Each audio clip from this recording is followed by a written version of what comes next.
Here's one of my cousins, Laura, making a speech.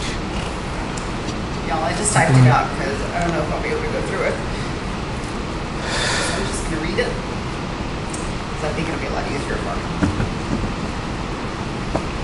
Thank you. In June 1963, a barely 17-year-old girl goes for a checkup, toting along her 6-month-old baby, and the doctor tells her she's pregnant again.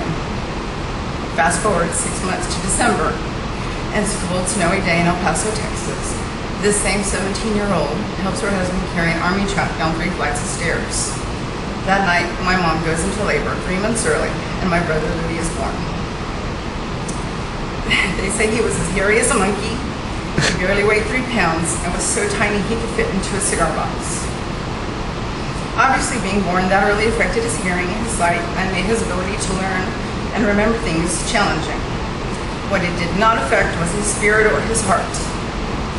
Now, I'm not going to say anything that y'all don't already know. Louie was the sweetest, kindest, and most caring person anybody could ever know. Always ready to lend a helping hand whenever he could. He never had much, but he was very generous with what he did have. Louie left a lasting impression on everyone the first time he met him.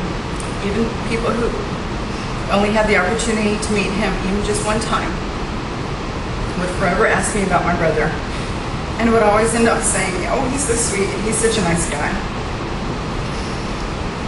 Nikki said I should tell y'all stories about things that only I can about when we were kids. But I had to tell her that a lot of those weren't funny or happy stories. Louie did have a hard time growing up.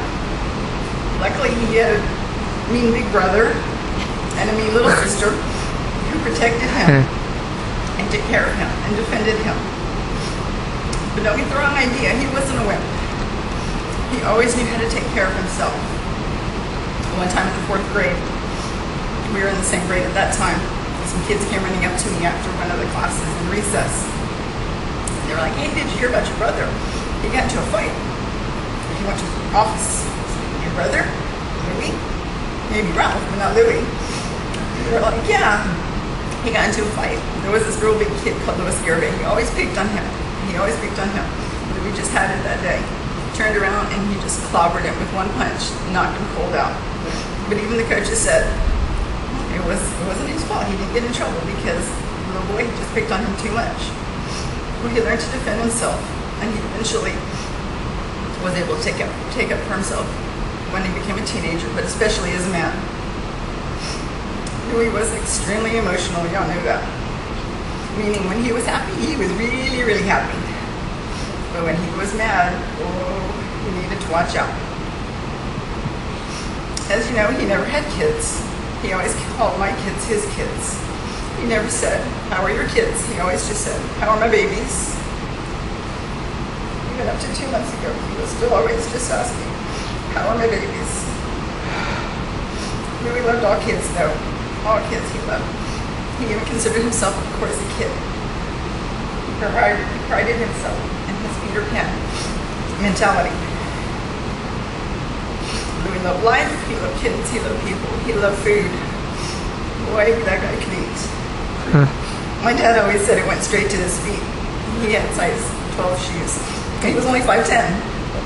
My mom always said he had to take one because he was always so skinny. But like I said, his bumpy start to life didn't affect his heart or his spirit.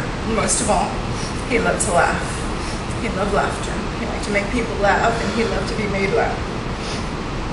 I think that's what I love most about him. He thought I was hilarious. He especially loved my stories about my kids. I always had him rolling.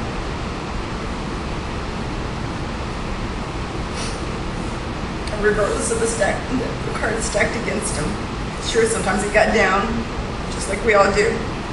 But he always had an optimistic outlook on life. Always tried to be positive. He always found the good in people, and he always kept his chin up. He always tried to have fun and always loved life, most of all. If there's one thing I can pass on to you about Louie's departure, it's this. Yes, we've known for a very long time he was sick, but we always took for granted that we had more time. And when the time came, it came quick. And then there was no more time. So please, don't take your loved ones for granted. Not just your spouse and your kids, but your parents and your brothers and your sisters and your friends. Because we all get so caught up in our busy lives, we tend to put off that phone call or that visit, but you just can't. Because you just never know how long you have with that person.